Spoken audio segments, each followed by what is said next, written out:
Hello again, episode 3 in the new series of the City event. I'm Adam, and you'll heard my voice plenty of times before, so I won't introduce myself. But got 3 familiar faces on again today for anybody who's watching on the video version of this. Fingers crossed it comes out okay because I've had a few technical difficulties. So to my left, I think it is Deck. How are you doing, sir? How do? Not so bad. You? Good. Yeah, sound mate. So you'll recognise Deck. He used to obviously be part of the City event before, and he's back. We've also got Al as well with his big green mic. Evening, gents. Evening, sir. How are you? Good. Can't grumble. Good man. And then also we've got Leon, who also came on episode 1, who's got a nice background behind him today with a couple of vintage pieces. Yeah, I've been in the loft getting them all out. So, age 11, wore that shirt there. That's age 12. I used to be able to get in that till I were about 40. And is the one that you've got on age 13 to 14, or? You what, sorry? Is the one that you've got on age 13 to 14? No, the one that I've got on is an extra large. Thankfully. How times have changed. I know. All right. So welcome all along anyway. Thank you for coming on and being part of this. I guess the best place to start. So since the last one, we've obviously managed to pick up 3 points again at home. So we played Doncaster at home on Saturday just gone. Looked far better across the pitch. It looked like we're on the front foot for a lot of it in the last previous games before that, the 3 defeats. We just struggled to get any momentum in the game. So it was nice to return to winning ways. Just, I would like to start me on Donny away with your thoughts. Leon, maybe I'll come to you first, mate. Yeah, it was reassuring, wasn't it, to see us back to a bit more like what we'd been earlier in the season and then last year. I mean, I went to Lincoln in midweek, and that was one of the worst performances I've seen in a long time. Absolutely no fight, no idea whatsoever. The fight was definitely back on Saturday, but also the sort of composure, I think, a little bit. They weren't really at the same heights as at the start of the season, but they did seem a little bit more relaxed and a bit more willing to take a chance, if you like. Whereas they just got blown away at Lincoln. It was absolutely nothing. There was nothing there to take away from it. I don't think I've ever known it. Sorry, I know I'm talking about fucking Lincoln. You asked me about Doncaster, but I have to mention it because like I've never known a second half go as fast. They were like, I looked at my watch, thought we were about 60 minutes gone, and it was 85 minutes, and it because we had absolutely nothing. Do you know what I mean? So yeah, it was very reassuring, if nothing else. I think at Lincoln, it were as much as they were just absolutely brilliant. They're the best team for me that I've seen all season. Us play against Cardiff were good as well for about 20, 25 minutes, but we didn't lay a glove on Lincoln. And it's a team that you really won't want to face in playoffs if we manage to stay up there. Again, coming to you, Al, I guess, on the next bit, and we'll stay on Donny if we can. Obviously, a couple of debuts. We've got Jackson and Mullin. Obviously, Jackson started the game. Mullin came on about 60-odd minutes onwards. What were your thoughts on the debutants, mate? I thought Jackson played really well. Thought he brought Nerthville into the game well. Mullin showed some good touches when he came on, and he has that look about him that he's a striker. Whereas I know it seems a bit of an issue at the moment, but Humphries just doesn't have that look about him. He doesn't hold the ball up right. His whole body shape is leaning towards a player that likes to play a little bit out wide, a little bit with more space to run. But generally, no, I thought they played all right when they came on. I think Jackson's going to be the sort of player that Alexander looks for. Plenty of athleticism, plenty of running, plenty of energy, especially in that position between the lone striker and the 2 in the midfield, where you need to be quick. You need to be on it literally for 90 minutes. I think that's what he's been looking for. So, yeah, I think both played really well. He seemed to have that edge, didn't he, Jackson? And when he came off, it looked like I thought we let Donny back into the game a little bit. I think Lapsley came on for him from memory. He did. And it just looked like we lost that edge. And that you could tell that he played at a high level. There's a little bit of a fear factor from their point of view from him. And I thought we lost a bit of momentum when he came off. Obviously, won the game, absolutely fine. But I think he's a bit of a difference maker, to be honest. And then obviously, like you say, Mullin came on as well. Proper number 9 handful. Probably should have had a penalty as well, to be honest, if you look at the replay. he pretty much rugby tackles him at floor, their centre half. Mm. But, I mean, officiating something we'll come on to because there were a few things that happened, let's say, in that particular game. Deck, any thoughts from you on Donny? Anything that you picked up on, mate?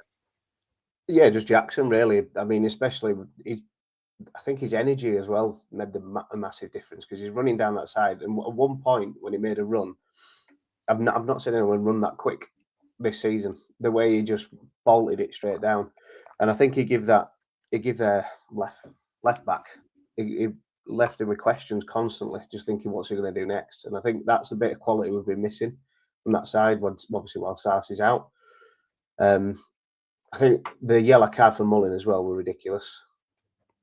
Which, when you're touching on officiating, but I think Mullin as well, when he came on, it just looked like that thing we've been missing up front. I know Humphries he's a good player, and we can see that he's trying a new position. But for me, he's winning simple headers, timing jumps and stuff like that. You're just thinking we're just missing that little bit. Whereas when Mullin come on, you could see that he's got that experience, he's knowing where to be, what to do, little flick-ons here and there. And I think we looked a lot better. I'd be interested to see them two playing together as well, maybe as a two, because I know he's not going to put Humphries onto the left because that's Bobby's position, as he said last night. Yeah. So in the forum, he touched on it. Somebody asked a question. I think a few people had written in to ask Graham Alexander the question about Humphries, and his responses were doing well. You know, what you're crying about, sort of thing. That's what I read into his response anyway. Look, I think every good bit of play that's come from Humphries is when he's cut in from that left hand side. Every single key moment is that. So it is what it is. He's probably not going to change it. However, now he's got the headache of having another two number 9s because obviously Wheatley's coming as well, and we'll touch on the transfers. I guess officiating's a good point to stick with. Now, a lot of controversy in the match. We talked about the potential penalty there, the yellow card for Mullin, but also there was a goal chalked off. So going back again to Jackson point, he showed a lot of composure in the box. Obviously brought it down with his arm quite clearly, and then placed it in the back of the net. It really composed, nice finish. Typical of what you'd see for somebody that plays at a higher level. Obviously, the goal was then given, and 30 seconds after celebrating, then for whatever reason, the fourth official got involved and disallowed the goal. The fourth official that was stood on the halfway line. Obviously, there's rumours circulating that he was looking at iPads, and there's been a big uproar about that. But in general, no matter what happened in that moment, a fourth official to give a penalty when the referee's 10 yards away is absolutely ludicrous. Leon, I'm coming to you on that one, mate. What are your thoughts on it? Well, I had a bit of a rant about it on Twitter, or a couple of ranty responses to other people. And basically, my point was, lots of people saying it was handball anyway, so it's the right decision. But it's how they came to that decision. You know, it's like taking the iPad rumour for a start. Obviously, it's only a rumour. We've got no proof. Donny have denied it, as they obviously would. You know, whether they did just tilt that little iPad over for fourth official to see, we'll never know, will we? But yeah, like you say, the fourth official overruling the ref, and they're not allowed to overrule the ref. They're only allowed to bring something to his attention. But what can he bring to his attention from that distance that is more convincing than what the ref saw with his own eyes?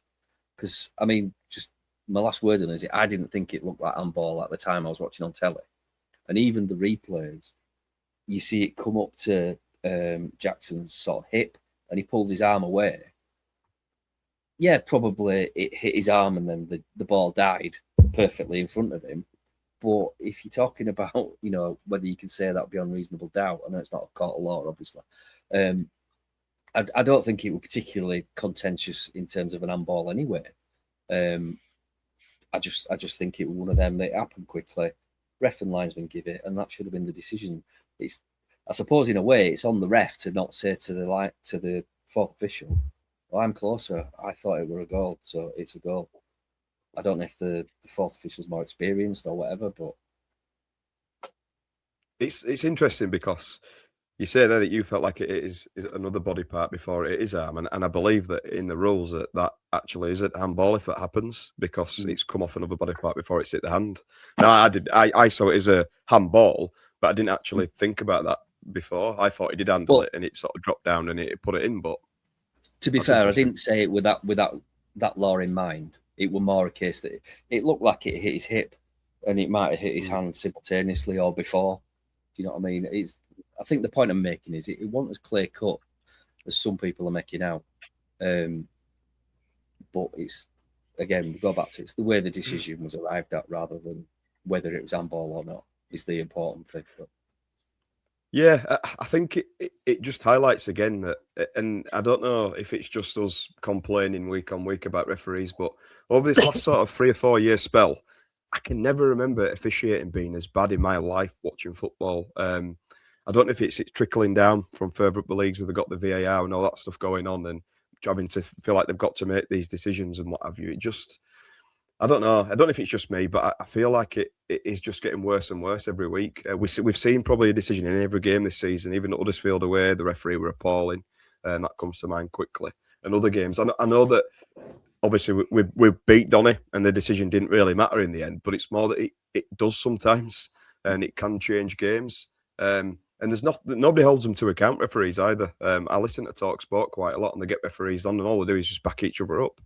And there's no person who goes and says, actually, this is wrong. And even Premier League managers are complaining about it week on week. So I don't know what's going on there for me. And like I say, we can complain to a blunt face, but luckily it didn't matter in the end, and we got away with it. But just one of them in it again, and a bit of controversy following Bradford City as we're used to. Any further thoughts from you, Dec, on that, on the officiating in general, or from the Donny game? I think in general it is getting worse. I mean, it's across all divisions, and I mean, you've got complaints in every division every week about one decision, two. Every single game's got one or two. I think he missed quite a lot in the Donny game. I mean, there was a picture of, I think, Baldwin handball in it for Pearson, which has been going around. There was I missed that at the time. the yellow card. The photo, Yeah. I mean, looking from the top at Cop where I sit, I did think it were handball, but obviously I didn't care. I was still celebrating because we'd scored and he'd scored on his debut, and I was buzzing for him. But there was that. There was the Baldwin handball. There was the Mullin yellow card, and it's just constantly every week. There's something you can pick out, and I mean, I'm all for. I hate VAR. I'm all for keeping officiating the way it always has been, but they just need to be doing better. But it's just like a broken record. Every week after a game, everyone's always complaining about referees and how they need to do better, but nothing seems to happen. Better just doesn't make any sense. It's funny as well. And I guess like, go on, Leon, you fine, mate. I was just going to say, it's funny because, like, obviously everybody goes to games and you think the ref's been terrible for you, and then like we've had the issue I think at Valley Parade where we seem to get awayers rather than homers, and I don't know if it's a lot of them don't have, and it's not being attendance FC, but especially in League Two, a lot of the grounds don't have big grounds and they don't have big crowds, and whether the refs are not used to that and they're determined not to be seen as a homer, but we've ended up just getting awayers for years. That's how it feels, that they give everything to the other team. But the only other thing I want to say before you shut me up is time wasted, right, and shithousing, right? There's nothing wrong with a bit of game management, but I mean, there's a guy near me who we call Mr. Angry because he gets really angry, but I know I'm pretty bad as well, especially when it comes to referees. And like, I can't remember one of the recent games, they're just taking forever taking throw-ins, or that somebody goes off to take it and then they put it down, someone else comes to take it. Or the guy, the other week, he wouldn't retreat the 10 yards, or he wouldn't go back to take the throw-in from the right place, and the ref's saying, no, go back, and he won't, no, go back. And they won't book him. And I've shouted, you fucking cuckold, ref! Forgetting that there's like an old dick. But that winds me up, and it's not about the time, because they always go, oh, we're adding it on. But it's not about the time. It's about going down injured when there's momentum, especially the keeper, or centre halves holding their heads, pretending they've got an head injury, she's got to stop the game. And the poor decisions elsewhere are only part of the picture. There's that lack of control of the game and the fact that they seem to let players take the piss out of them. And when it's you and it's a big game and it's late on, then you're going to cheer your players on, aren't you? But we get it from like, minute 10 at Valley Parade especially. So, yeah, that really winds me up. Yeah, I feel better. I understand it. Yeah, I'm glad you got that on your chest. It's good, mate. And just a reminder, it's not the 1980s anymore, Leon. Just bear in mind your comments on the terraces these days. and talking of, you can talk. Yeah, I'm very conservative on the terraces. Talking of sort of nostalgia, obviously we've got a Gladiators referee at the bottom left of our screen this evening. So I just want to bring you into the conversation, Al, on the officiating, and then after that, I'm going to move on to Tyreik Wright, because first of all, if you've got any thoughts on the officiating, please come back to me with that, and then afterwards, if you can finish with Tyreik Wright. Now, obviously, unbelievable goal. Let's be fair. Fantastic assist from Neufeld as well, coming across.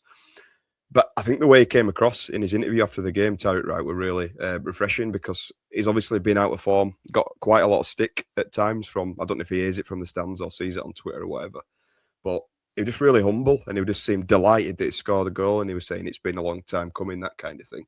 And I just thought that was nice to see. Al, thoughts on those 2 points, mate? Thought he played well. He struggled this season, and it's a welcome goal for a guy that seems like he's really well liked within changing room. If you saw the reaction from the rest of the players, it seemed, that's the sort of reaction that I'm not sure I was expecting, because a lot of young lads in the team, new lads, but everybody seemed to be really up for it when that goal went in.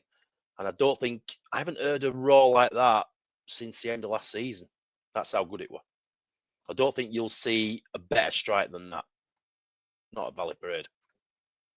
Yeah, it were a beauty, and he couldn't have hit it any better. And I think as soon as you're about to hit it, sort of 99 times out of 100, when that happens, that ball's flying into the top at cop, but it literally hit on the sweet spot. And he said it himself on the post-match interview.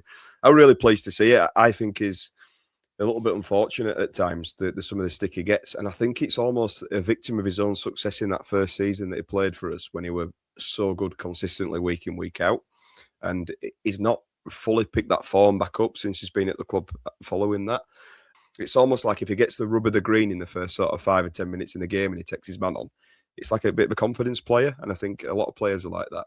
Leon, have you got any further thoughts on Wright? Are you a fan of him? Are you somebody who also believes leaves a little bit to be desired? Or what are your thoughts on Wright, mate? No, I like him. I think he's got a lot of quality, and he's got good qualities for the positions that he plays. I think he's kind of a victim of being shifted about between left wing back and left forward, if you like. I think he's one of the best crossers of the ball at the club, but I think he's a confidence player, to coin a cliche. When he's confident, he takes his man on, and he's got that little turn of pace, and he proper whips the ball in. Whereas, when he's lacking confidence, he doesn't really produce anything, because he receives the ball, he stops, he goes back. That frustrating modern winger thing. But yeah, I like him, and he's the kind of player that I think, I mean, how old is he now? Is he about 25, 26? So he's not young anymore. Yeah. So he's probably not really going to change much. He might have, he might improve a little bit. But yeah, I like him, because when he's good, he's really good, and he plays exciting football. And like you said, he came across really humble, and I don't think that hurts a dressing room at all. When Al said about the reaction to his goal, I noticed, because I was watching it on Sky, I didn't go. I noticed Ashby came on the pitch after the game and went straight to Ty and was like really, really chuffed for him. And that kind of just gives you a little sort of window into the dressing room in terms of how people feel about people. So yeah, I like the lad, and I hope he can continue to produce moments, maybe not quite as good as that, because I don't think he'll ever do that again. But moments like that give players confidence. Sometimes a goal like that, it'll push him on for the next couple of games. I mean, we'll talk about the upcoming game and the difficulties there shortly. But players like that can be game changers, and exactly what you need. I guess the last thing on the Doncaster game is Billy Sharp. Was he even on the pitch on Saturday? And it's a funny thing to say because every single time we've seen him prior to that, he's an absolute menace and he always scores against us. But turned 40 this week, and it looks like it might be the last we've seen of Billy Clark or Billy Sharp. Sorry, I really hope so. I hope it's the last Billy both. yeah. But yeah, it won't be surprised if we brought him in January. Billy Clark is definitely return. Him back again. Yeah, nice lad, but yeah, he did miss a sitter in that playoff final. Still lives local, does he? Yeah, he does. Yeah. Good coach. Bring him in. Why not? Won it, boys. Yeah, we'll have him. Yeah, Deck. Thoughts on Billy Sharp? Obviously, I think we're all half expecting him to be doing his silly chicken dance in front of Cop or the belly or whatever he usually does, but didn't quite happen. Do you think he's look a little bit past it now, Billy Sharp? Yeah, a little bit. But I mean, there was that ball that fell to him as well on edge of box, which Pennington saved, which we haven't actually touched on, which was an absolute belting save from Pennington there. I thought it ran ball, you know, when I first saw it, I thought he'd unballed it. Yeah, I thought there's no way he's saved that without unballing it, like a full-on save. But obviously, watching back, it was brilliant. I would just threw himself at it, and I think that's one of the things with this team as well. How they've been playing, but he's a good side. But back onto Sharp, I mean, he's 40-year-old. He's probably he'll probably even take another season in League Two. It wouldn't surprise me at all if it's with Donny, which hopefully it is. But if not, I think he will still have a season because he still can play. I mean, what did he do? 60 minutes on Saturday? Was it about 60, 70 minutes? And he was still causing a bit of a nuisance of himself. But I didn't even realise he would be 40 on Saturday. You know, I think that's probably an indication of how he's still got, the legs to play pro at least. You know what I mean? EFL. Yeah, mad. It's mad. But I think he'll go to Scunny. I think he'll finish his career at Scunthorpe. He played there before, didn't he? Yeah. And I think that might be his last career. I don't know what division they're in now. I don't know if they're National League North or somewhere like that. They are North, yeah. Yeah, they are. That's where I'd expect him to go. But yeah, thank you for the memories, Billy Sharp. But we don't want to see you again, mate. We've had enough of you. Well, actually, as well as the Pennington thing, there was one more thing that we've not talked about from Donny, and that's the Bradford Boss video. I'm guessing that you've all now seen the young man in the Midland Road. Yeah, giving it large. Now, it's iconic. It's another moment that has obviously gone viral from other clubs have seen it. But I think generally on Twitter, what you see is young lads these days all dressing up in alt gear, Aquascoot and Stone Island, all that sort of stuff, and giving it large and wanting to have a scrap and what have you. And he was just living in the moment, giving that sort of abuse, but in a polite way, if that makes sense. Like, I don't think he were being really offensive or anything. He was just enjoying himself. And I absolutely love that video. I can't stop watching it. And I think somebody said it wrong. Capital Radio have sort of been talking about it in places like that. Yeah. Chris Stark from Capital's commented on it, saying he loves it. But that's the reach he's got, just from that silly little dance he did. But he did both the celebrations, didn't he, of Sharp and what Gibson did. Yeah, and even like it does like a punch in the air it's perfectly timed with the music. Yeah, he goes sitting, he goes like that at the same time, and it's like the moment out. What do we call that film? Breakfast Club. But yeah, absolutely brilliant. Big fan of that, and I think it just appeared on Twitter because I don't think he's got any followers but he's getting like loads and loads of interaction on it and stuff. And there's obviously memes and stuff being made from him. I just hope that it continues throughout the season, and it means that we're hopefully scoring goals and winning games, and there should be a camera panning to him every time we score, just to see what he's doing. He does that. Yeah, apparently he does it every week. Yeah, I'm reading some comments about it saying he gives it to away fans every week, but politely.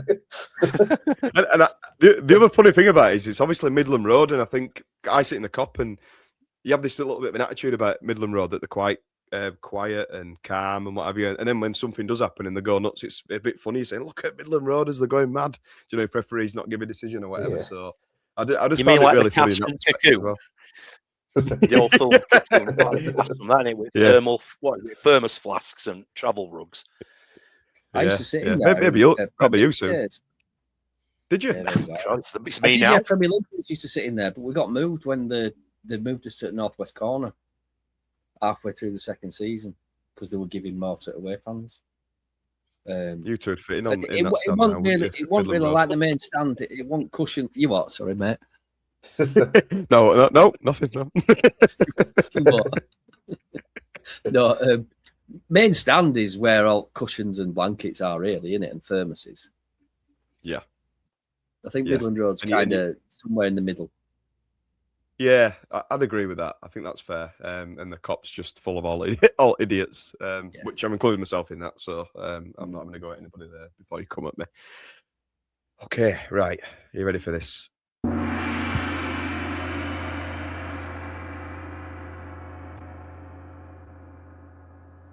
No, that's not a reference to Al looking like Ming the Merciless. It is basically a new game that we've done since this podcast series has started.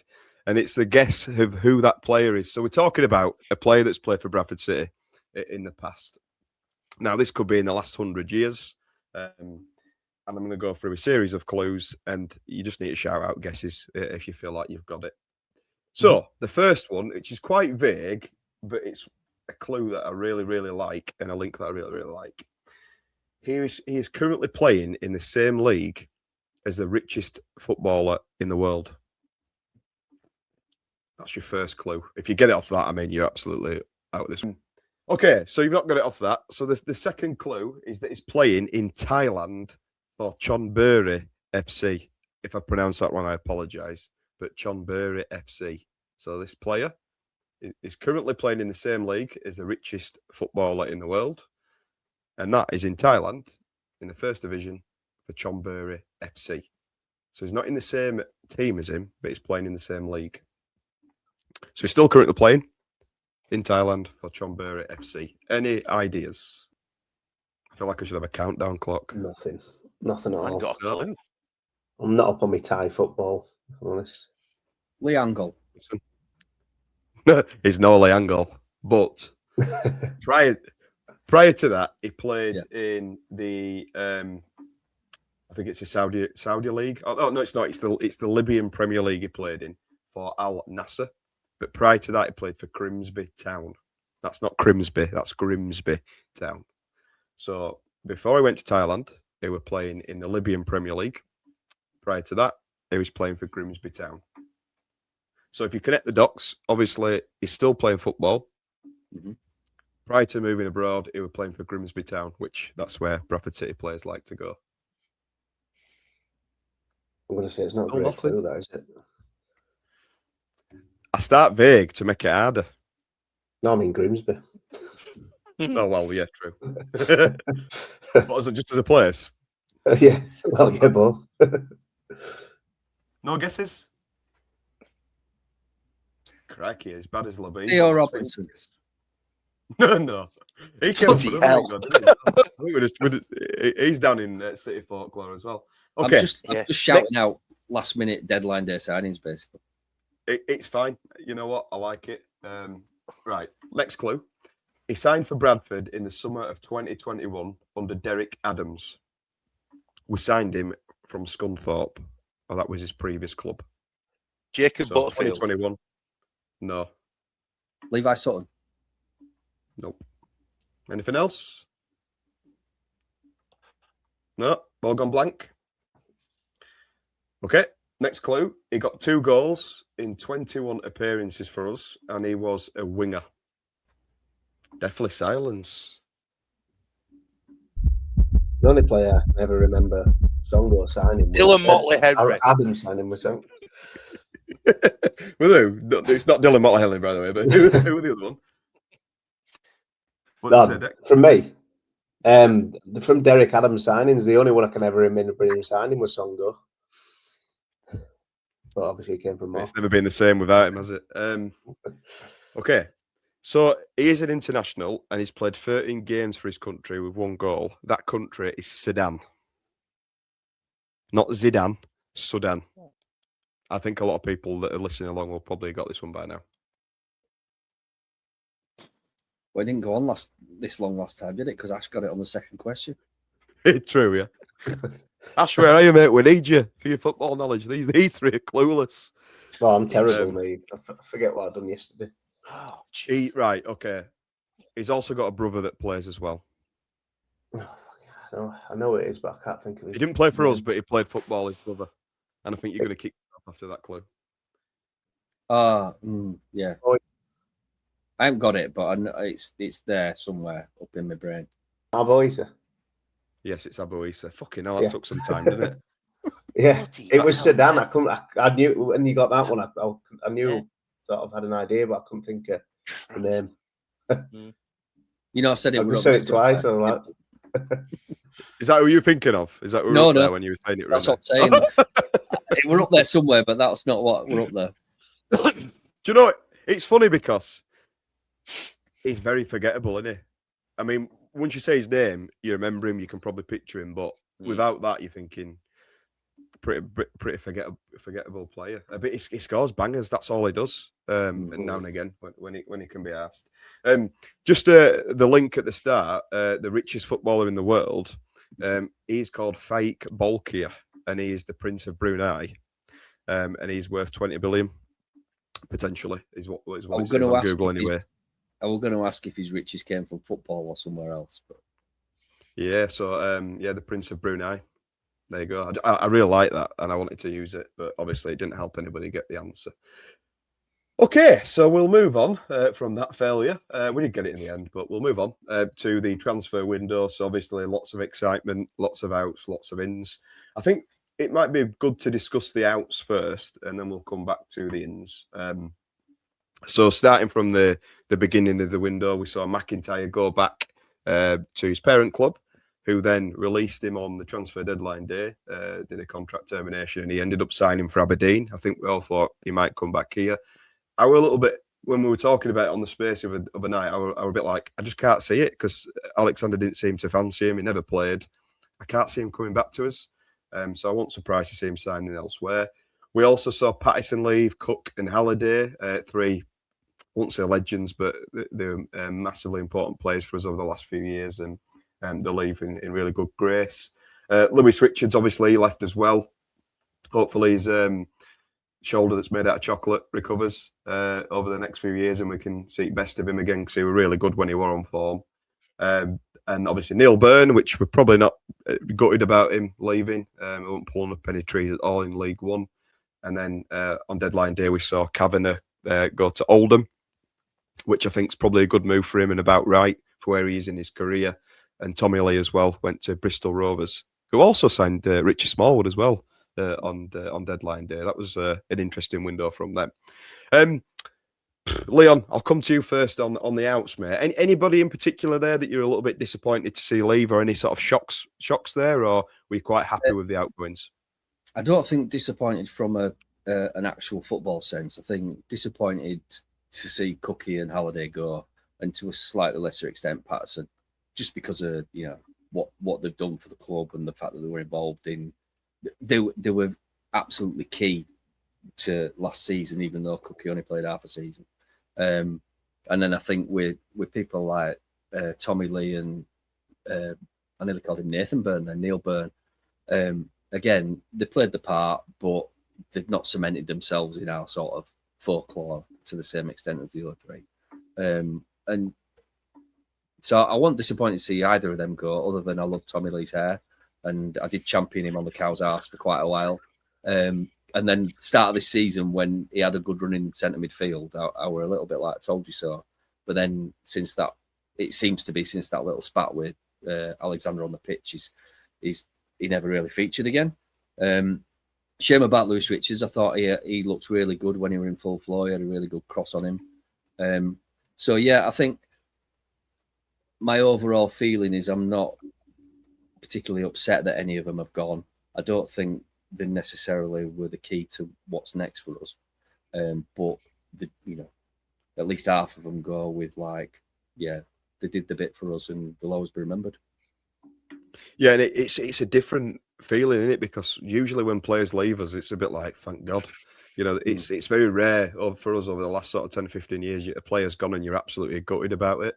I think Cook probably and Halliday for me are the main two that were so consistent for us over the last few years, and it was sad.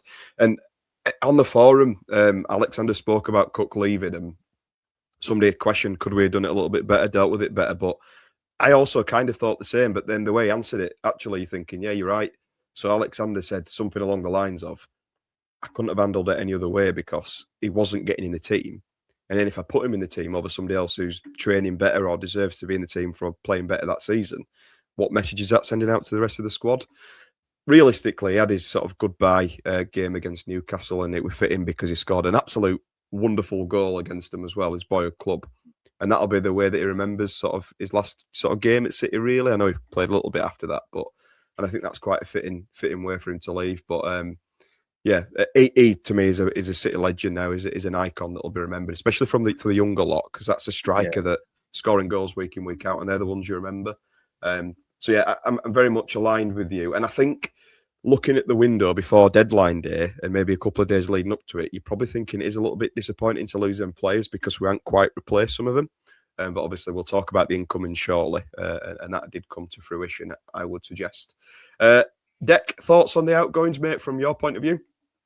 Yeah, I think it's one of them head and heart in it. I mean, it needed to happen. I think that's a sad thing. I know, because obviously we've got all the connections with the players. You've got Halliday that had Mr. Consistent. He'd never put a foot wrong in most games. Obviously, Cookie is a legend. Patterson's played well when he's come on. He's looked good, give us that spark. Lewis Richards, just like you say, he's just been hit with injuries, and it's been unfortunate because you could see there were a player in there. So I think when you look at it that way, you think it needed to happen, and it's probably the best that it kind of all came at the same time for us as well. Is there any event that you'd like to keep hold of? Is any of them that you look at and think, actually, I wish we'd have kept hold of you? I think maybe Halliday would be the only one for me, just for that little bit of experience, and you know what you're getting. If Neufeld had a couple of bad games, you're thinking he can come in, and you know you're going to be sort of all right there. I think the others, yeah, I don't think there'd be one. Tommy Lee obviously looked like he'd completely dropped off since that little bit with Alexander, like Leon said. I think, yeah, probably just Halliday for me. I mean, obviously Cook, yeah, but I think that's more on a personal sort of side rather than a footballing side. And the way Alexander said it as well, sorry, is when he said that about the reasons why he didn't bring him in and why he felt he couldn't bring him in. But imagine if we were 1-0 up in a game, and you're thinking, right, it's Cookie's last game, I'm going to put him on, and then it goes 1-1, 2-1, whatever, it ends up being the wrong way, and everyone would be just giving him abuse for not bringing another defender on. And thinking, well, you brought Cook on, but it's his last game, so he couldn't win either way. And I think when you look at the sort of the players that we've got in there now, Andy's come from a bad injury. How could he throw him in? I mean, it'd been nice, but like you say, the Newcastle one, I think for that to be his last game, to remember that way, I think for him as well as us, you'll never forget it. Yeah, I'd agree with that. I just think because of what he did for the club, we wanted to see him in League One. You know, he did so much and contributed so much to getting us promoted there. He sort of deserved a little bit more of a shot, but don't work out like that. Football's not perfect. He got the ACL. I mean, he were on probably for his best season ever as a professional. I think he were halfway to completing his best goal tally ever. And then he got injured. However, some people would argue him getting injured actually made us play a little bit different and boosted us up the league. So it's how you look at it. I'll always remember him fondly. It got me off my seat. He made it exciting and fun to watch City again at times when it's been absolutely awful and turgid. Tommy Lee, Al, thoughts on him? Now, just before you do come in, I believe that the writing was on the wall for Tommy Lee after that Lincoln performance. I think we'd have kept hold of him. But in that game, he showed absolutely no desire to want to play football for his football club, in my opinion. He just down tools. The 3 moments in that game, he didn't even track back, left his man. Very frustrating to watch. And I think his heart wasn't in it anymore. And that's probably because of that fallout. Maybe his head was turned before that game anyway. What were your thoughts on that and Tommy Lee in general? When we first signed him, my words were, I don't know what he does well. And that's from the other clubs that he's played for. The times that I saw him play, I couldn't pigeonhole him into any particular position. And I think as we saw him play longer at Valley Parade, you couldn't really put him in any position. What he did didn't really fit anything that we did. So moving him from well, he's played him as a striker in the beginning. Then he moved him to central midfield. And he played well in central midfield at the beginning of the season. But there was always that, you always knew that Metcalf, after you've seen him first sort of couple of games, thought this kid's got central midfield tied up. And if we were going to bring Metcalf through and develop him into the player that we know he can be, then Tommy Lee wasn't going to really get much game time. And we've got better players in better positions than what Lee could do. So I think for him, the move is good. He's just not a League One player. He isn't. He hasn't got anything to offer at League One level. He's a good League Two level player. But as we noticed with most of the players that we've let go, when they get up to that level, you've got to offer something at that level. You've got to have a skill or something in your armory that dictates that you can play at top of League One, because that's where we are now. And it's you get emotional with certain players like Cookie, Brad Halliday, things like that. But I'll be honest with you, I'm not too bothered at all of the ones that we've let go. No, I think we need to be pushing ourselves now higher up, because we don't want to be that team that drops back into sort of bottom half of League One. We want to be still up there. If we don't go up this season, we still want to be up there, and we still want to be attracting those kind of players that we know we can push into sort of the Championship. Because I remember we said on last podcast, how many players do you reckon could make the step up from the squad to that? And that's what we need to be looking at next year. Is players that can play the lower half of the Championship. I'm not expecting to bring players in who can play top half at Championship, because the wages are crazy up there. But that's what we need to be bringing in. And those players just didn't have it in them. I guess on Tommy Lee, before we talk about, I'll come back to Al on the incomings, but with Tommy Lee, I guess, is it a risk of becoming a bit of a journeyman now? He's obviously had quite a few different clubs over the last couple of seasons. And I think, is at that crossroads in his career, because he's probably 26, 27 now, where he really needs to knuckle down, and if he wants to play football and make a career out of it, rather than blaming everybody else, which is maybe the way that it's going at the minute, falling out of Alexander. When he came to us from Milton Keynes Dons, I don't know if you remember it, but all his mates were saying stuff about Milton Keynes Dons not playing him and him having promises that were broken, blah, blah, blah. There's only so much you can do that in football and blame other people before you get seen as a bad apple. Nobody wants you. Because of his contribution towards promotion and him launching that ball up, which again, I've got on record before, when at the time I went, what the fucking hell are you doing? But obviously he launched it up, flick on, bang, scored. So he's always going to be remembered for that. But I think he's at risk of that. So, Al, incomings. And I think this is probably the reason we're not as gutted about the outgoings, because, like you said, we've shown ruthlessness, let's be fair, this transfer window. Seeing some of these players leave, we're all up in arms at the beginning of the month thinking, what are we doing? And then, can I just say, Adam, I wrote down ruthless a minute ago. I just wrote down ruthless a minute ago in case it came. But you're right, yeah. It's refreshing.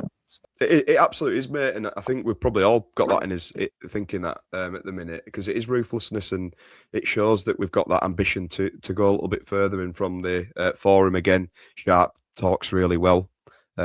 Just seems like he's not into any bullshit. He'll just tell you exactly what he thinks and where we're at. So yeah, Al, again, incomings. Any thoughts in particular? I'll go through them, and then you can sort of talk to me about who stands out to you, blah blah. So at the beginning of the window, we forget about this one now, but we brought Sibley in. In my opinion, he still leaves a lot to be desired, but I'll see what your opinion is in a moment. Obviously, we also brought the two lads from Newcastle, Ashby and White. White, we're not playing 10 grand to, by the way, for anybody who saw that on the internet. That is absolute bollocks. And then we brought Mullin in and Caden Jackson, two that stand out to me personally. Jackson was a permanent with a bit of a fee involved, and that, for me, that's really good business. I don't know what we've paid there or what the deal is, but so far for what we've seen in 60 minutes of a game, I can see why we're doing that. And then obviously Ethan Wheatley, the worst kept secret of the transfer window, and I don't know why it took so long, but we've got him over the line. You could actually give him a Chinese burn on his neck as well. I don't know if you've seen the size of him, but he's massive. And then Lee Evans as well came in on the on deadline day, which again, he's only 31. I think you feel like he's that sort of player that's been around forever. He played for us 10 years ago. Blackpool fans saying he's not got the legs and blah, blah, blah. But I thought that were a good bit of business. He's had 2 or 3 promotions, I think. Played in League One pretty much most of his career, and the Championship as well. I'm happy with that. However, it's not about me and you, Al. What are your thoughts on the incomings in January? Can't make too much of a judgment call on it yet because we haven't seen much of them, but we've brought players in that have played at a better level, younger players as well. I sometimes wonder what people expect when we bring players in.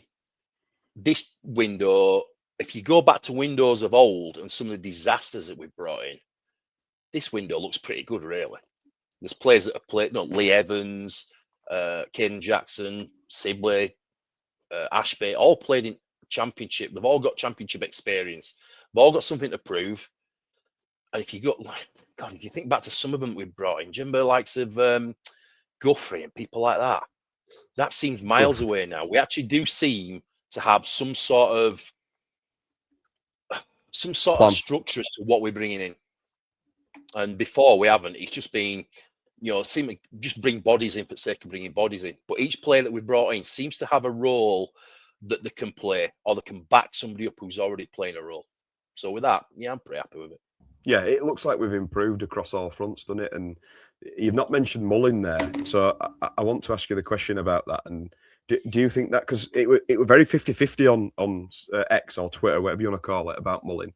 I were in the camp of I'm happy about it. He's at a point in his career where he's got something to prove. Wrexham still have him on the books for another couple of years. I know that people argue he's not done it at League One, but he's not had that much of an opportunity, you might say. I think because he did sign for Cambridge. He signed from Cambridge when they went up to League One, and he went to Wrexham in National League. What were your thoughts on him, Al? I thought his attitude was fantastic on Saturday. Looked like a player that wanted to win. Didn't look like a player that had just turned up a couple of days before. Shows little glimpses of what a striker should be doing.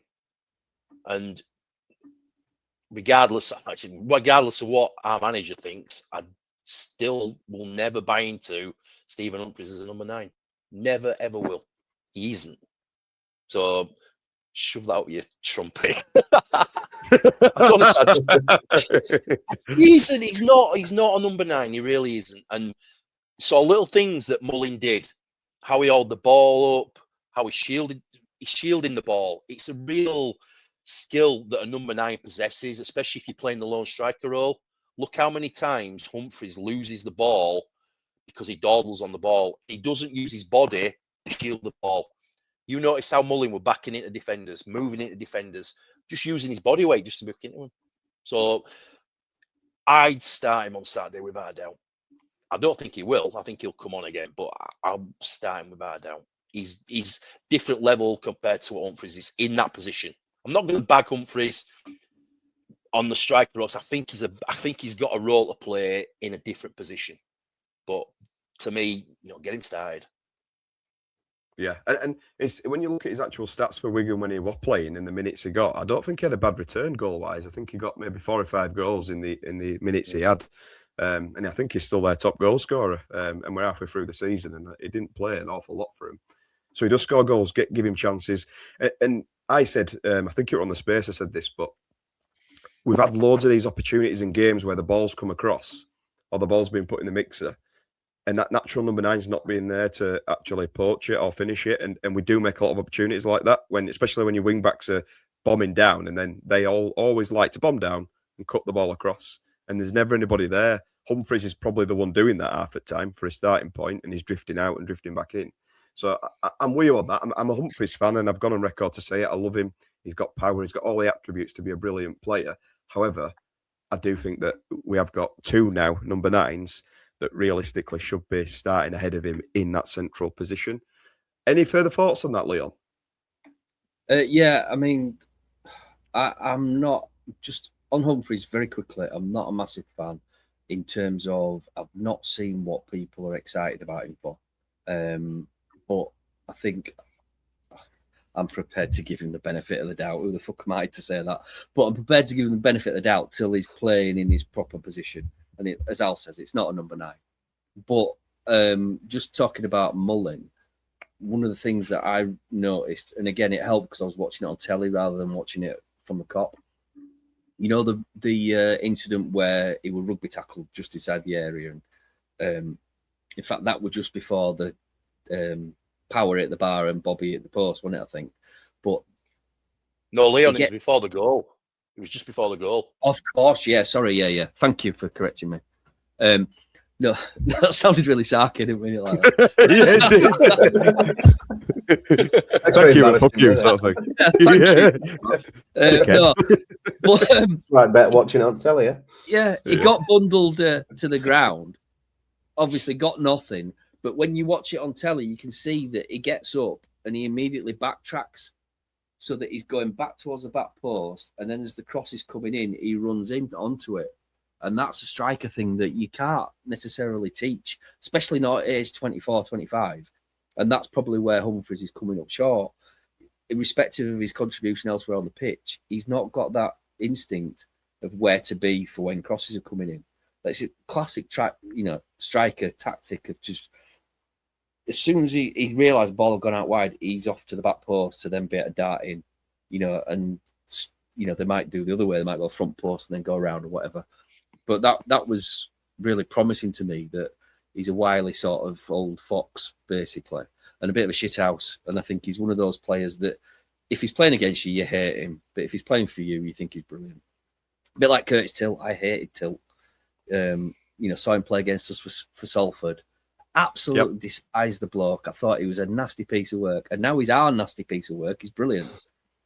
So I remember that game at Salford. I remember it vividly because I walked away from the ground thinking, "You bastard!" You do, don't you? These players you remember, and he just seemed unnecessarily nasty.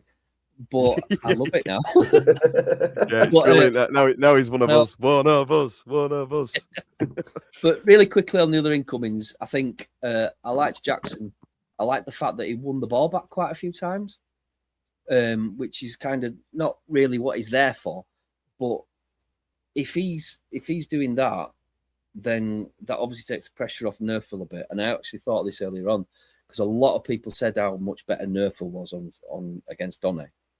And definitely. Somebody was trying to be a bit of a smart ass on X and say, yeah, that's because they didn't double up on him. They just had one man to beat. But maybe that's because they had someone else to think about in front of him.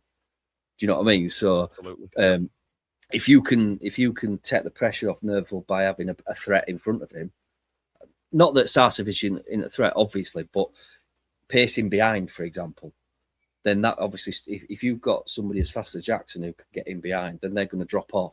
And then that just leaves Nerfel one-on-one. So I think that was a positive.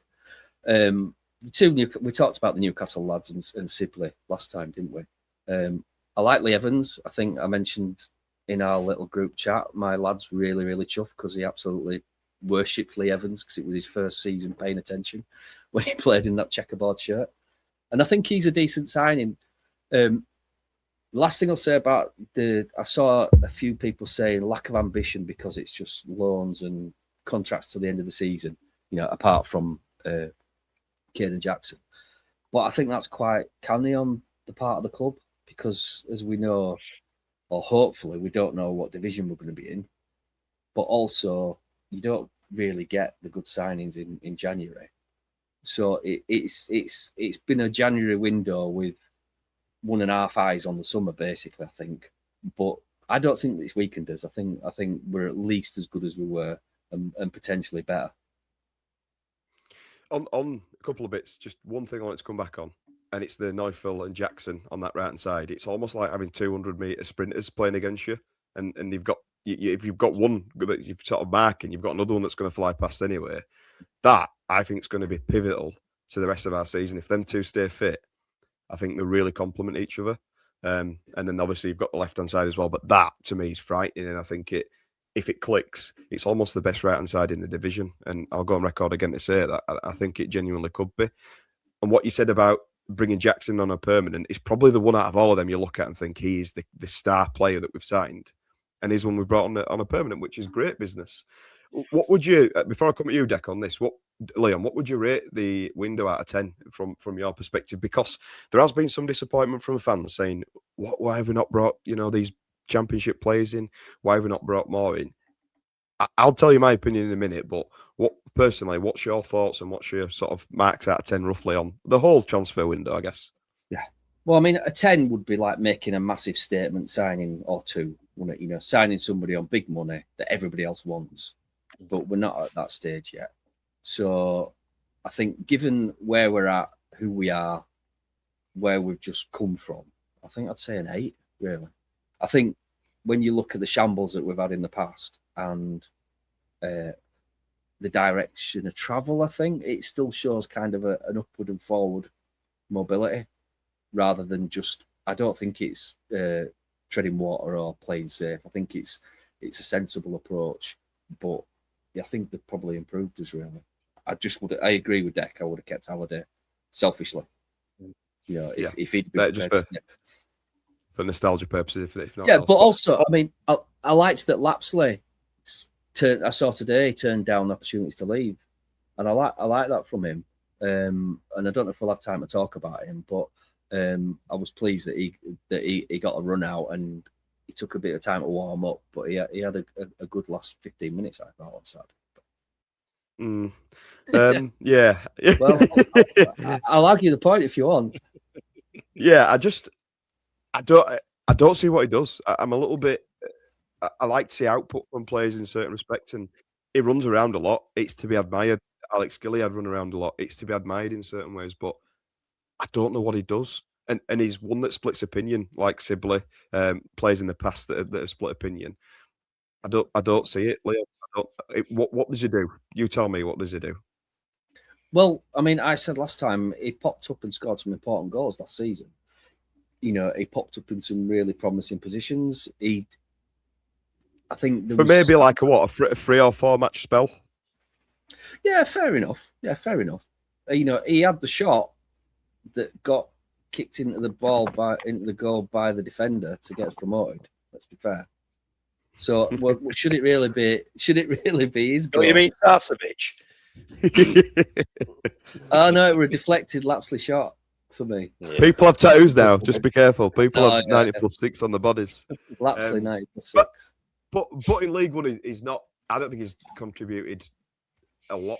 What you're saying, I think, about him sticking around when he got offers, I think it's admirable because he wants to get in the squad and he wants to do well at City. It is to be respected in a certain right. But I can't see him playing many minutes with what we've brought in and what he's up against because, again, I don't quite see what his position is really in this team and what he does. Yeah. I mean, what would you say his most natural position is? I think it's probably that kind of wide forward, but not a starter. I think when I said, like, selfishly, I wish we could have kept Halliday because, as Deck said, you know what you're going to get with him. He's reliable. I'm not saying that Laps is on the same level as Halliday, but selfishly, you'd want to keep him. But understandably, you don't stand in his way when he finds somewhere where he can start every week, hopefully. With Lapsley, because he's decided to stay, we can be selfish and keep him because he's got energy. You know, he might pop up in the right place. He's the kind of player that I'd rather bring him on when we're chasing the game with 20 minutes to go than Tommy Lee, for example. Do you know what I mean? He's got energy. He can get around the pitch, whether he has an end product or not. Even if he just makes a bit of a nuisance of himself, he's not a starter. But if he's happy to stay and play bit parts, I think you could do a lot worse, basically. And just lastly, on the you said it's an 8 out of 10 for the window. If we'd have signed Beasley from Burton, would that have made it a 10 out of 10 if we signed him instead of Mullin? I think, based on my limited knowledge of Beasley, yeah. Or at least a 9. I think he's not even much younger than Mullin, though, is he really? And he's not been doing it for as long. So he'd be more of a gamble.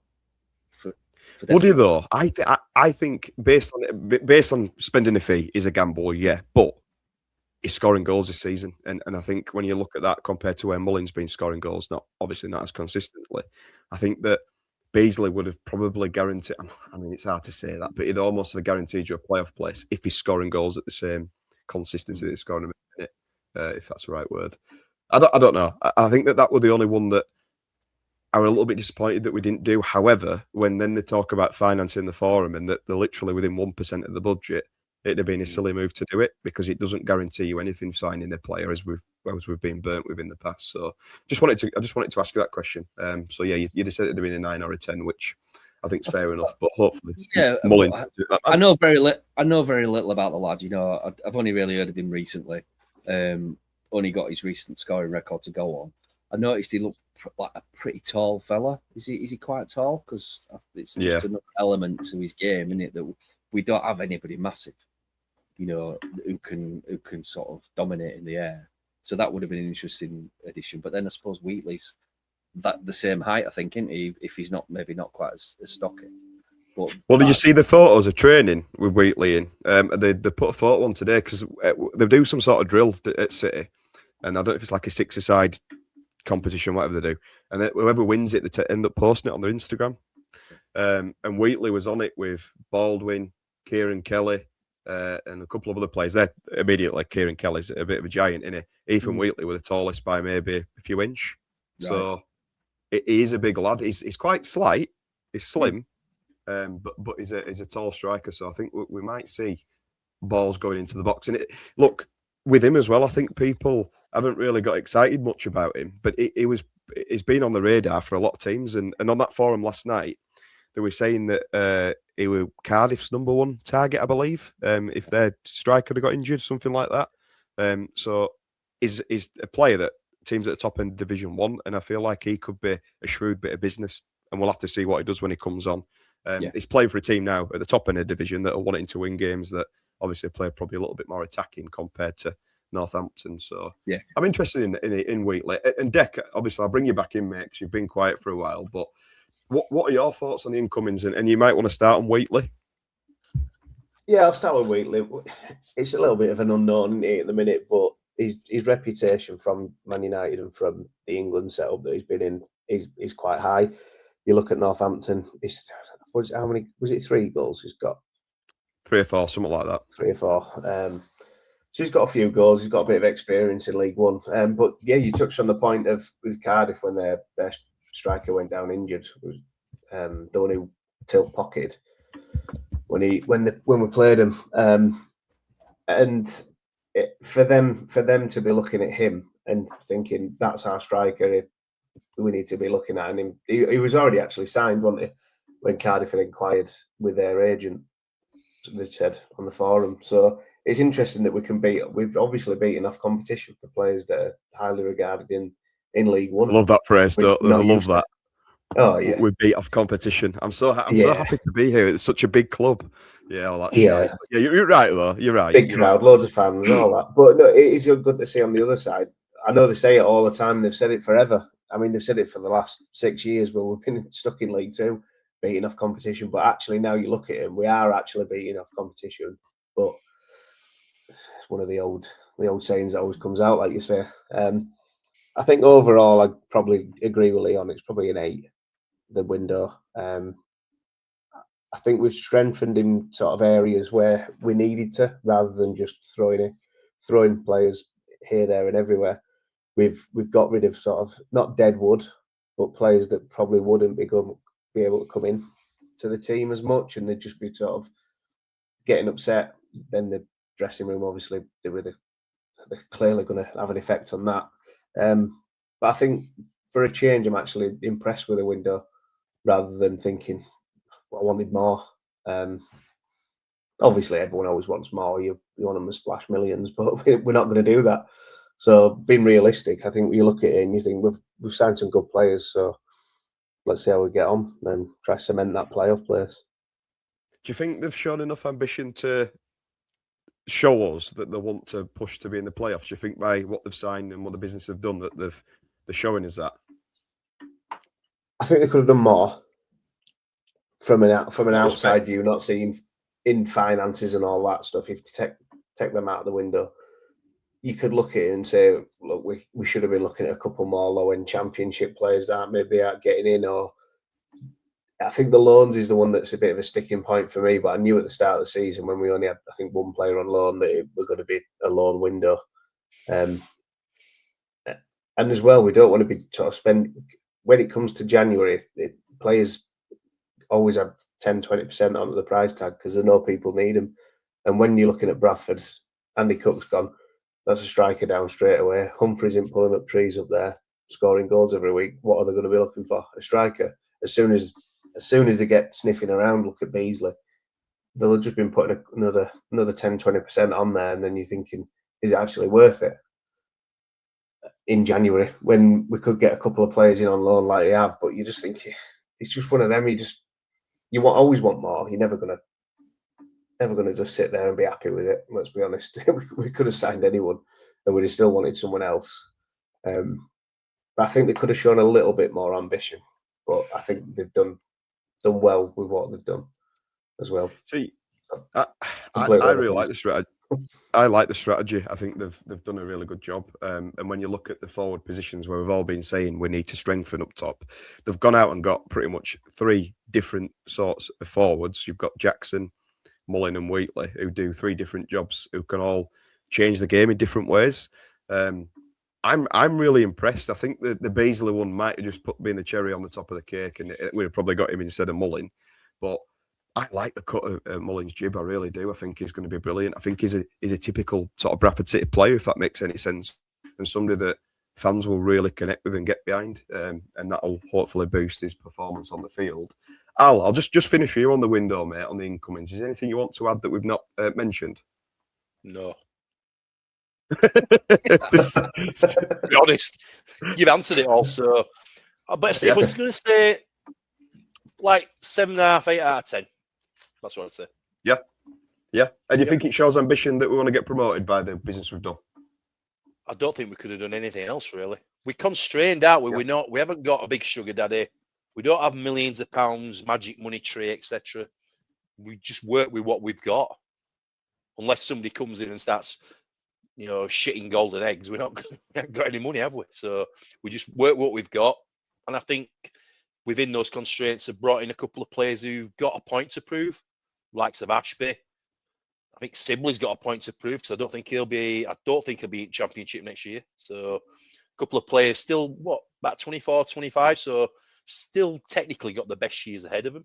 So let's see what they can do. Windows there for them, isn't it? Yeah, I agree. And I think you mentioned this before about looking at players that have, 4 or 5 of them have got Championship experience and they've signed from a higher level, and that in itself's impressive. Not like the Aaron McLean signing, but we won't talk about that. Oh, Jesus. Yeah, that was Premier League, wasn't it? I think it were at the time as well. It wasn't Hull in the Premier League when we signed him, but anyway, he was shite, wasn't he? I don't think awful. He were injured for them, I think, most of the time, wasn't Worry. So. I mean, he was absolutely brilliant when he were at Peterborough with the other lad. I can't remember his name now. He had George Boyd on one side of him, didn't he? And Mikhail Smith on the other side. Basically, all ball had to do was hit him and go in. Yeah, but I mean, ate him a few times and didn't go in for us. It were awful. The answer to all our praise after Naki Wells left, not. Mm-hmm. If anybody's young enough to not remember Aaron McLean, go look at his Bradford City highlight reel. You'll be there for about 10 seconds. There's that on ball as well, isn't there, in that? Yeah. On ball goal. God, remember that. Did he score 2 or 3? Maybe at a push. It really wasn't many. It wasn't many. He were bad. He were poor. No. He really were bad. But we in the past, we've signed them sort of players, and it's nice that now we seem to have a strategy and we're signing the right types. Another thing from the forum is around the stadium. So obviously Sparks came out and Black and White said we won't be buying the stadium. Obviously the lease is coming up. We spoke about this on a previous episode about the potential of buying the stadium and the potential of moving or building a new stadium. Leon. So I guess we're going to be looped back into the lease there. That's going to spend £150,000 on seats in the middle road, I think was suggested, and obviously upgrading the ground as well. I'm quite happy that we're staying there. When he talked about it and explained it from a financial point of view, if we want to sort of get up to the Championship, that probably is the priority in getting the players on the field for us to do that, rather than putting the finances to buying the stadium. I think it's probably the right strategy from my point of view. So I'm a little bit disappointed because you want to own it and it makes us more of an attractive club for other people to maybe look at us from an investment point of view. But then again, the grass isn't always greener. Look at other clubs, the US investment, that kind of stuff. Anybody got any thoughts on the stadium and us not buying it? I'm relatively happy about it, to be honest. Not happy as in we're not going to own it, but I think it's the first time. I won't sound like I'm kissing his ass here, but the first time Sparks has actually come across just honest and not trying to bullshit us. And from with the stadium, look, they've said they were going to look at it. I think that's the only thing from that. They've said they were going to look at buying it. They've said they were going to look at investment, all this lot, and then he's just come out plain as day and just said we're probably going to be doing the lease for another 25 years. There's obviously some things that have gone on between pension fund and Rupp when they've been having the conversations, but he's just come out and just said, yeah, 25 years again, probably going to be the same. And then I think his point of it's going to be 500 grand was his number in Championship, Premier League, League One, League Two, National League, whichever league we're in, it's always the same. And I think having that little bit of security that we know that the ground is going to be 500 grand a season, no matter where we are, I think is quite a good thing. I think, let's be honest, we all knew we weren't really going to buy it. I don't think, unless massive investment coming with, I wasn't expecting to buy it. Yeah. I don't know. I just think that sometimes Rupp, when he does speak, he makes comments that you gets you really excited. I think in his last statement about the stadium, he made out that was the plan to buy it.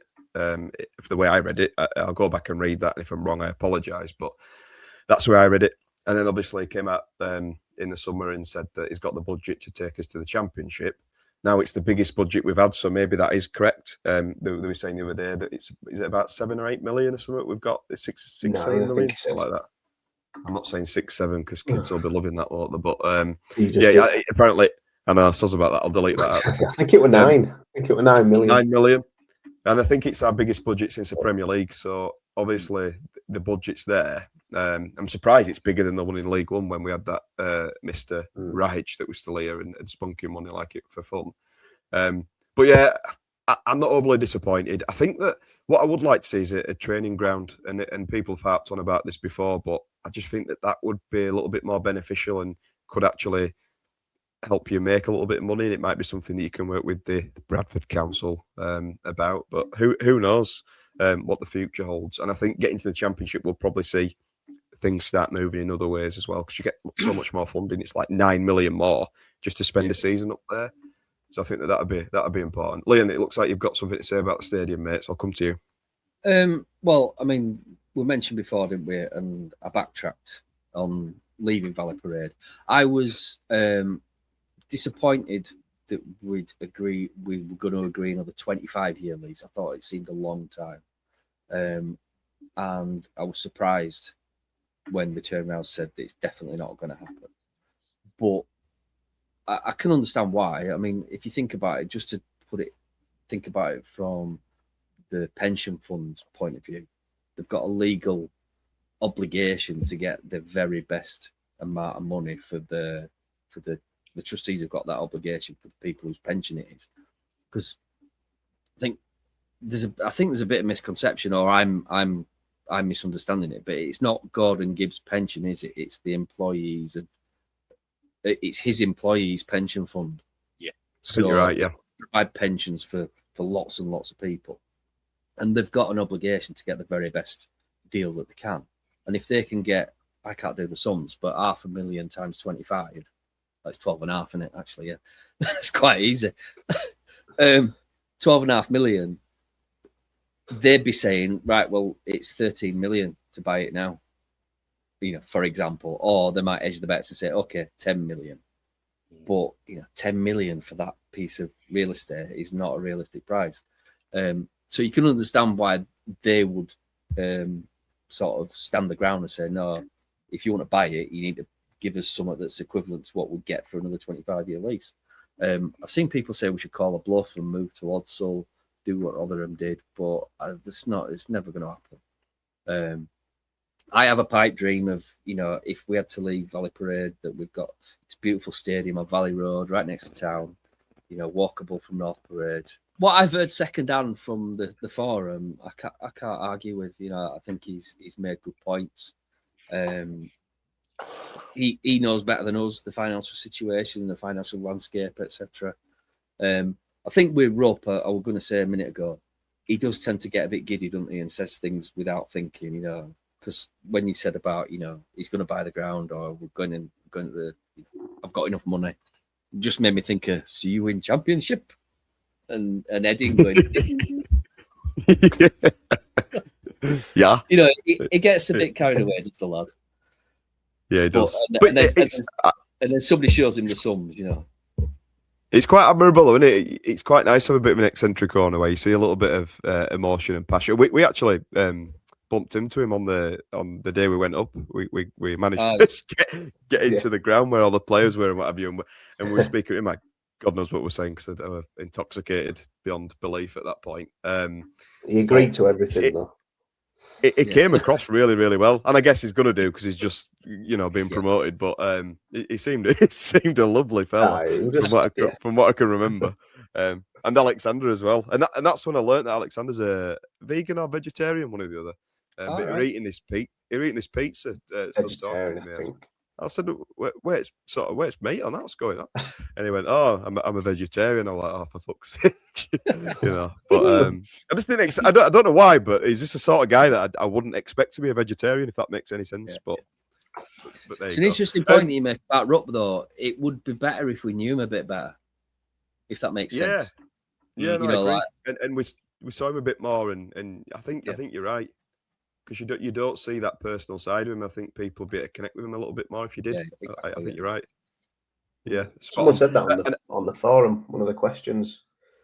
Basically, when you're going to sit down with Rupp. yeah. That was one of the questions, wasn't it? And obviously there is a bit of a language barrier. I mean, he can talk loads of languages. He's a really intelligent guy. But there's still a little bit of, obviously, the barrier there. And I think probably because sometimes he does say things like we've mentioned before, he's probably thinking, shit, if I put myself in that position, I might make promises that I can't keep or whatever. So one of them in it. But like from what I see of him, I do like him. Just another thing that came out of the forum, just briefly, is talks of the US investment. So I think we're all expecting that to be, like you say, a chicken shop, a Popeyes or whatever, KFC, blah, blah, blah. But it's some sort of banking firm that I don't quite understand what they actually do from looking at the website. Anybody on here have a clue or had a look into these guys at all? I think we've all had a bit of a look, haven't we? You know, tried company's house and all that sort of stuff. But I'll be honest with you, apart from knowing that they do a bit of banking or something like that, I don't really know much about them. But if it spreads the name of Bradford City, then it can't be a bad thing, really, can it? And it might open us up to some US investor who's stupid enough to spunk loads of money in BD8 or something daft like that. Daft things. You can sell it well at the minute. Do you know, to Americans, you can sell it well. There's a lad, they call him Kalani. I don't know if you've seen him. He does like food reviews and stuff. And he's quite big, I think, as a food review person, like overseas. And he's in Bradford a lot, like having the curries and stuff. So are you on about that guy that was just at the International?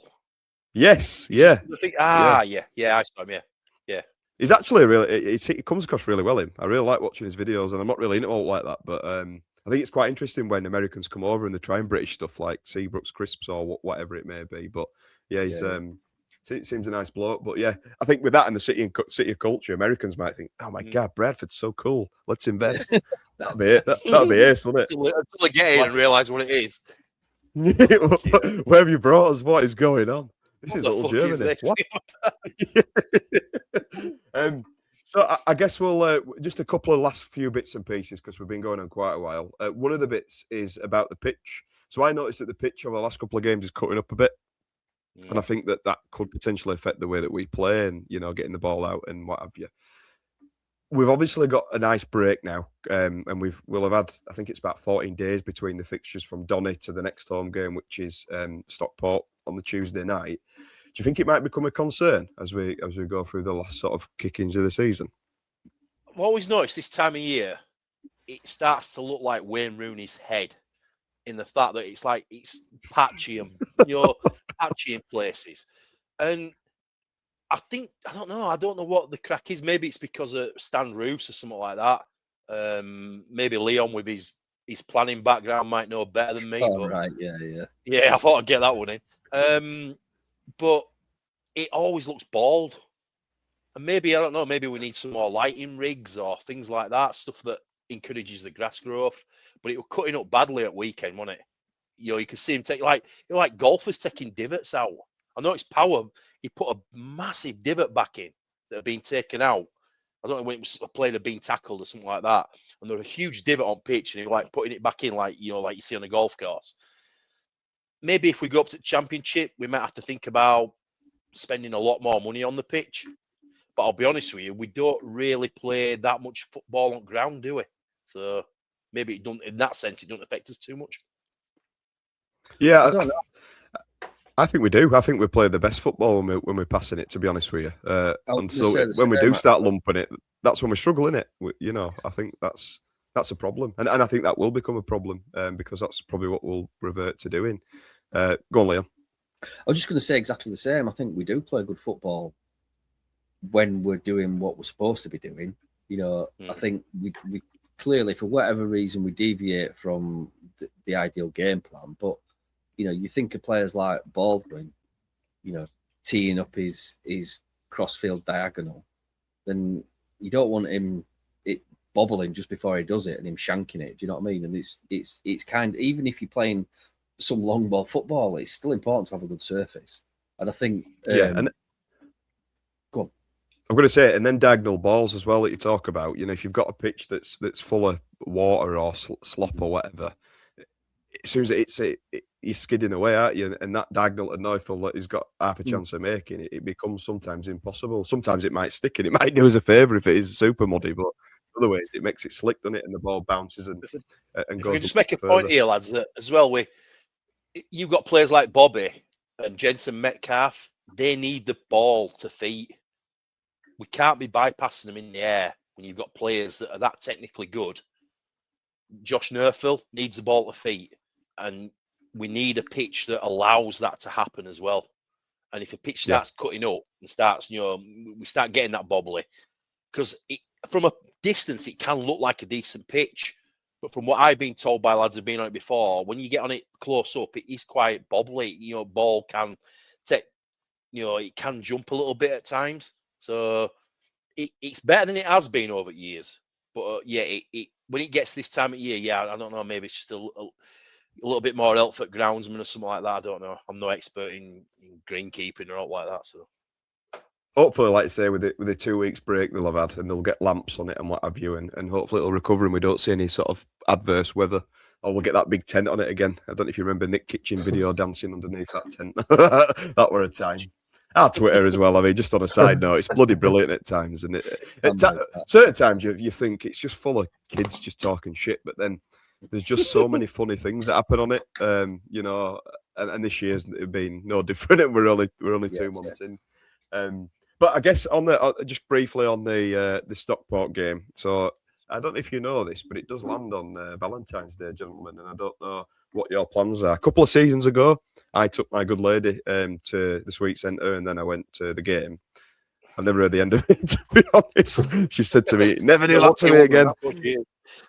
I know. The Sweet Centre, for me, love it. It's proper like old school. The chapatis and naan bread smell like fucking tea towels that have been there for a while, but the actual taste of the food's it's brilliant. But she's looking around thinking, "What is this?" But then when you go international, it's a little bit more at market now, and stuff. But I always think them old school restaurants like there and Karachi on Neil Street, they're the best ones, and the food's brilliant. But yeah, not for the missus. So my question is, are you going to go to the game, or are you spending Valentine's with your good lady? Shrek, I'll ask you first. I've been married over 20 years. Valentine's Day means absolutely jack shit. It means nothing. No. She's a lucky woman, is my missus. Sorry, I laughed a bit loud then, didn't I? I'll be going. We don't do Valentine's Day. It's just another excuse to get money out of you, innit? And I don't mean your wife. I mean the fucking corporations and stuff. So no, I mean, like, we've been married 2 years, but we've been together for like 20, and yeah, it's not an issue. We'll be going. I'll be going. She won't be going. She sports Huddersfield. Ooh, Oof. Sorry, what was Let's that? not talk about her then. She's from Huddersfield and she hates football, but if pushed, she'd say sports. Don't know if that's worse. A little bit worse. I don't know. Yeah. We can convert her. There's still time. Although saying that, it's quite nice to have your own little escape in it to football. Like, you don't need to support Bradford. I'm quite happy going on my own sort of thing. Deck? Yeah, I'll be there. We're going out after. I did take a Fleetwood away one Valentine's After? Day. Though. You're going out after on a Tuesday night? Fleetwood? No. Yeah, I took it at Fleetwood, yeah. So we've Wow. got a right nice plan for us. So we went, Fleetwood. There's nothing there. There's nothing else there Teesside. in Fleetwood.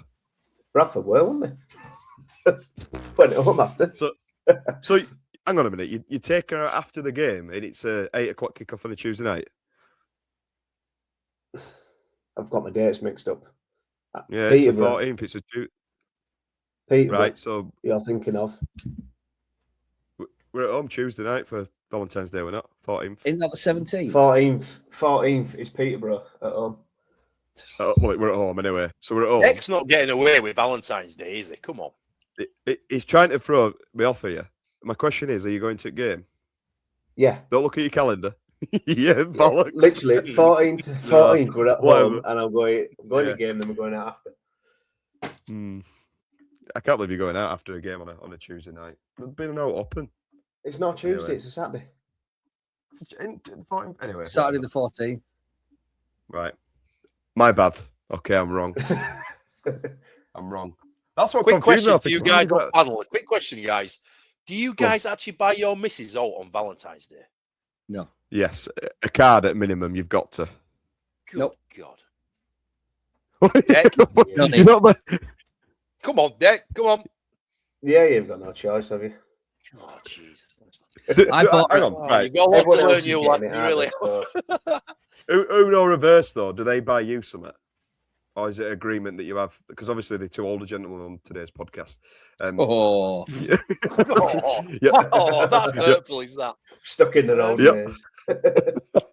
You're the two that seem to be. But do they get you out? no. Oh, Jesus. Honestly, where's this going? Yeah, just on this subject, I My got some. missus just knows she's really, really lucky to be with quite, this hunk of a man. So that's best. That's her gift. Right. Okay. I'm This not is a bullshit. mark. This is a mark of the romance in our relationship, right? I found that in a drawer the other day. I bought her a first anniversary card, but I forgot to give her it. The first anniversary was like 9 months ago. Oh shit. So I just left it. I left it on. She's got a desk on the other side of that partition. I left it on there, and she just went, "What's this?" I went, "Oh, I forgot to give you it. I ain't even written in it." Is she behind there as we speak? No, or no, is she? No, she's downstairs now. I thought she were going to do a Debbie McGee or something in a pier, but We're maybe next educating you time. lads here. Us oldies Yeah. are educating you two lads. So don't spend your money on out but football and booze Exactly. and retro shirts like it. Okay. All right. Last thing, and then Luton away. I'll get this fixture correct. Never mind the bloody Tuesday night one, but we are playing Luton away at the weekend. Big game, really. A team that we expected to be up there at the start of the season. Obviously, massive budget. This window alone, they spent 1.3 million on a midfielder. I think he's from Norway or something like that. They've also signed Devante Cole, Casey Palmer. I think he used to be at Huddersfield, and Davy van der Berg, who's actually played in, I think it was the Europa League this season for Utrecht. They're in the Eredivisie. That's the Dutch league. I might have pronounced that wrong, but you get the idea. They're 7 points off us. They've played a game more. So beating them would be a really, really good result for us because it would be 10 points with a game in hand away from them and looking good in the playoffs. What are your thoughts on Luton? I'm a little bit concerned about it based on our last three performances before the Donny performance and our away form in particular. What were you thinking, Deck, on the Luton away fixture? I'm the same as you there. I'm worried because their home form is brilliant and our away form is not great. It depends what team shows up. We've seen over the last few weeks we've got usually a one half of football, but then we've got a completely different team the next week. it's impossible to call. I just hope that we actually show up and give it a go, because I mean they are beatable. We've beat them already. If we're playing at home, I'd be a lot more confident. But I think it's just their home form, our away form. That's the bit that worries me. It seems to be as well when we play away from home that we show teams too much respect, and I don't know if it's tactical or just a little bit of like nervous energy, and they're not getting that as much backing as they are at home. Because there's something in it, isn't there, clearly, because our form is chalk and cheese in it, home and away.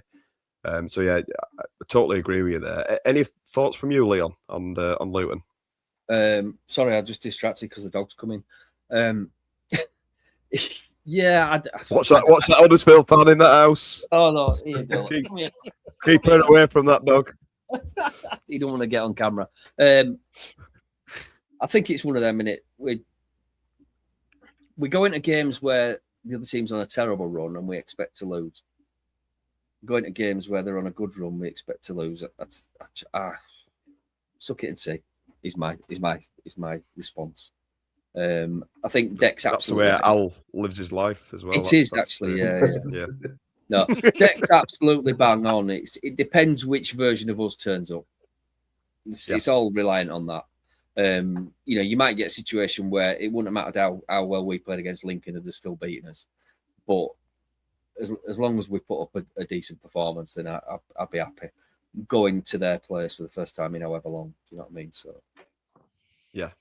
The only thing I would say about Luton is I think the pressure's more on them than it is on us this season, and I think it's got to them in a lot of games, and we beat them, didn't we, at our place? Mm-hmm. And I feel like they'll be feeling it. They know that difference that I mentioned before, that 7-point gap, could be a 10-point gap to a playoff team, which would be very worrying for them. So I think that they'll definitely come at us. I think it'll be a frenetic game, to be honest. But sometimes those are the sort of games that we really do well in. But on the other hand, if we shit ourselves and go within ourselves again and worry on the pitch, that's where panic sets in and we end up getting beat like we have in a couple of games. Al, thoughts from you? Pretty much as Deck alluded to, really. At Valley Parade, we're a different animal.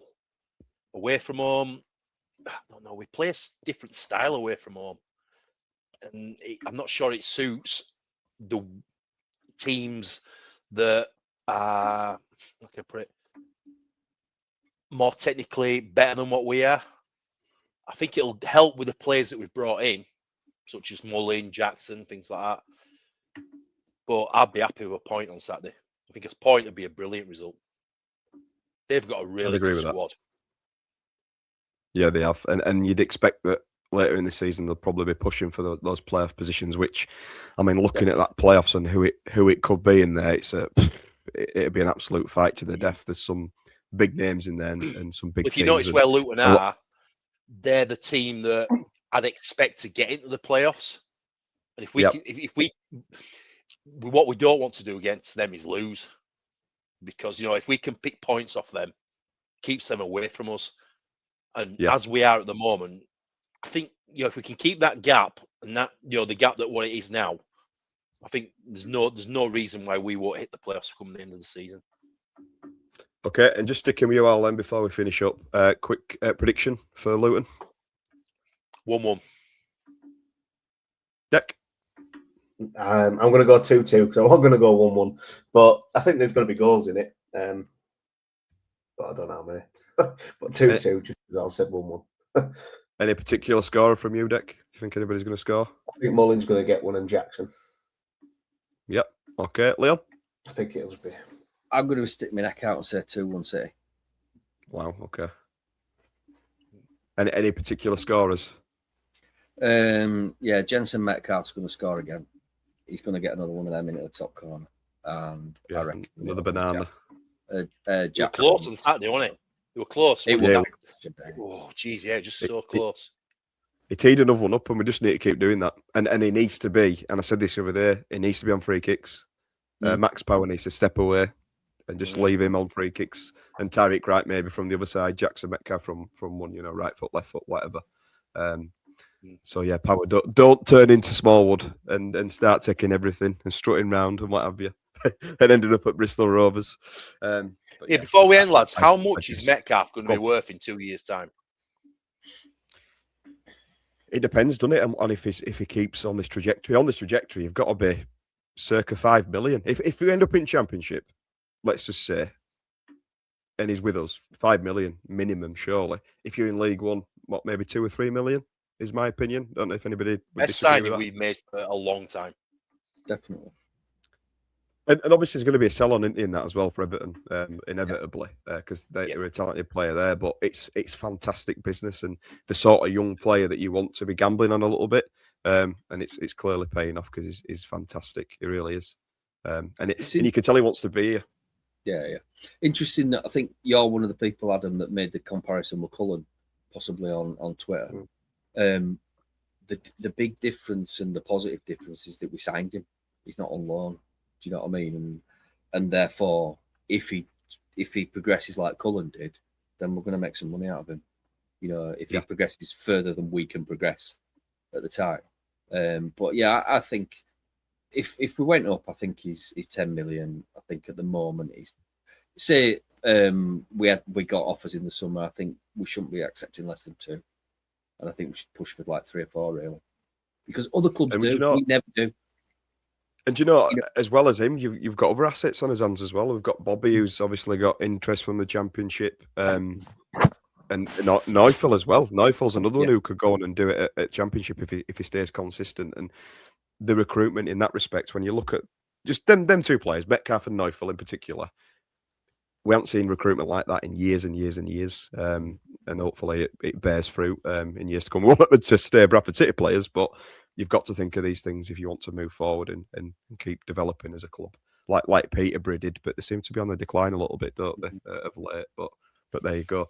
Right, we'll wrap up there. Actually, before I do, I'll just do a quick prediction myself.